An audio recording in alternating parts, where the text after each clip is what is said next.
Esse vídeo foi patrocinado pela Veganosfera, que vende comida em São Paulo. Eles têm uns pastéis e umas lasanhas maravilhosas, tem outros salgados lá. Sério, tudo uma delícia. Eu tive a oportunidade de provar quando eu estava em São Paulo ali em novembro e eu recomendo demais. Então, por favor, entra no Instagram da Veganosfera pra você saber como que você pode pedir se você for de São Paulo. E segue eles lá que aí você vai me dar uma moral, vai encher de seguidor novo lá e eu vou falar, ó, tá vendo? É porque anunciou lá no Vitor e outras pessoas vão querer anunciar também. Esse canal vai continuar crescendo. Então é isso, Veganosfera, obrigado demais por esse patrocínio. Se você não estava em coma nas últimas semanas, você já está sabendo do caso das búfalas de Brotas. Como você sabe, nesse canal aqui não é um canal de notícias, então eu não vou comentar, não vou ficar dando detalhes de tudo que aconteceu, mas eu vou fazer uma análisezinha aqui, eu vou trazer um pouquinho das contradições de quem se preocupa muito com essas búfalas, mas se preocupa muito pouco com outras questões. Então eu vejo vocês logo depois da vinheta.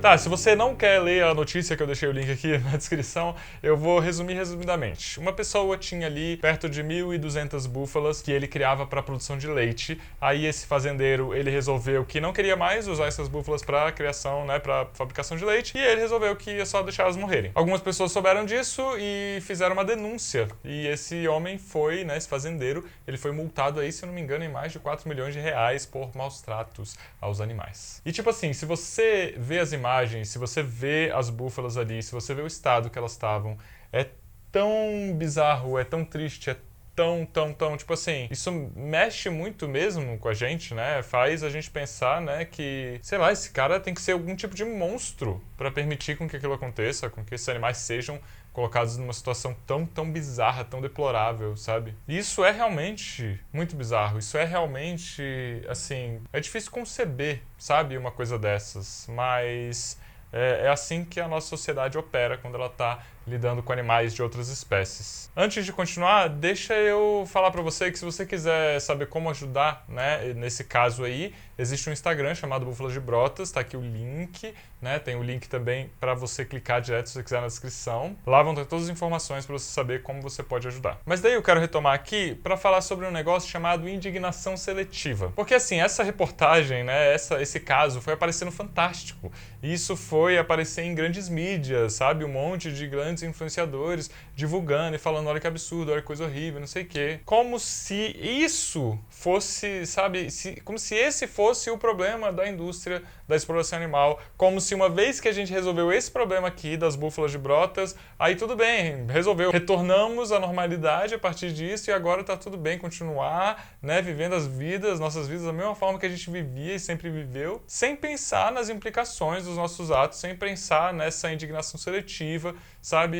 E para trazer de forma mais precisa esse lance aqui da indignação seletiva, eu quero falar para vocês sobre um processo da indústria dos ovos chamado muda forçada. Esse negócio não é um negócio que eu estou tirando da minha cabeça, tá? Eu, inclusive, tenho um PDF aqui, um trabalho explicando sobre a muda forçada, inclusive falando de um pouco das implicações éticas disso. Tem guia da própria indústria ensinando como fazer a muda forçada da melhor forma possível. Basicamente, o que é a muda forçada? É você deixar as galinhas que já estão ali, que já pararam de produzir muitos ovos, você deixar elas com fome, você deixar elas passarem fome. É claro que eles chamam de jejum, como se fosse um jejum que a gente faz por vontade própria, né? Um jejum intermitente, ficar 16 horas sem comer. Não, eles deixam as galinhas passando fome. Num nível que essas galinhas, elas começam a se bicar e bicar umas às outras de estresse. E às vezes a galinha morre simplesmente de fome, morre de inanição mesmo. Mas não tem reportagem no Fantástico falando sobre isso, né? E daí uma pessoa que fica muito indignada com esse negócio das búfalas, mas come omelete no café da manhã absolutamente todo dia, tipo, faz sentido isso? Faz sentido essa indignação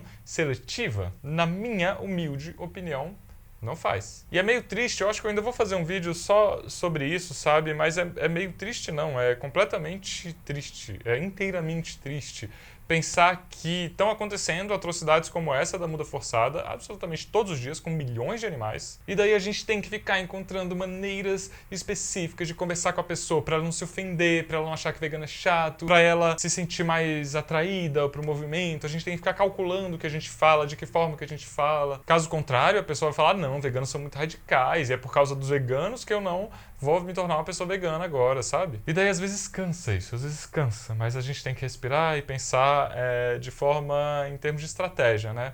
E daí, falando em estratégia, essa aqui é uma estratégia. Eu tô trazendo esse caso das búfalas, né, para fazer essa análise, para apontar essa incoerência, para apontar, né, essa indignação seletiva, para que talvez uma pessoa ou outra assistindo esse vídeo se toque que não existe uma forma correta de explorar animais de outras espécies. Não existe uma forma humana de matar um animal que não quer morrer. E tipo, uma outra relação que dá para trazer também é a questão do animal como mercadoria. Um animal não humano ali como mercadoria. O que você faz com uma mercadoria ou com uma máquina que você tem que para de funcionar, né? Ou você tenta mandar para o conserto. No caso, consertar uma máquina que é uma galinha poedeira seria fazer ela passar fome, né? O processo da muda forçada. Ou você se livra dela, você manda para o abatedouro. Você vende por um preço mais baixo, você, né, se livra da osso, joga no lixo, joga fora. E com essas búfalas não foi diferente, sabe? O fazendeiro decidiu que não era tão lucrativo, né, vender queijo, vender leite da búfala. E aí, já que não é tão lucrativo, qual é a forma mais barata que eu tenho de me livrar dos animais? Deixar eles morrerem de fome. Eu não tenho nem que me preocupar, sabe, com nada, não tenho que me preocupar com logística de nada, é só deixar morrer de fome. E quando a gente consome animais, a gente está entendendo eles como mercadorias, a gente está entendendo eles como produtos. Quando a gente compra por pedaços ou secreções de animais, a gente está entendendo eles como mercadorias e a gente está... Além disso, a gente está dizendo para todo mundo à nossa volta que a gente concorda que animais são produtos, que animais são mercadorias e que, portanto, a gente pode, né, explorar eles da mesma forma que a gente explora, né, qualquer mercadoria, qualquer produto que a gente tem na nossa casa. Então, de certa forma, como eu já trabalhei, né, essa ideia nesse vídeo aqui, de certa forma, quando a gente está consumindo animais, a gente está perpetuando essa ideia, né, essa ideia idiota de que animais não humanos são produtos, são objetos, são seres que não merecem nem o mínimo de respeito. Então essa transformação, quando a gente está falando de direitos dos animais, ela tem que ser radical, porque senão, se essa transformação não for radical, a gente vai continuar, né, solucionando casos isolados de maus tratos a animais, como é o caso das búfalas em Brotas, com a ilusão de que é isso que vai resolver o problema e de que todo o resto que acontece está tudo ok, está tudo bem, porque é dentro da lei, porque... Enfim, essa era a reflexão que eu queria trazer para esse vídeo hoje e espero que vocês tenham curtido. Antes de me despedir, queria agradecer de novo a Veganosfera por patrocinar esse vídeo. Beijo!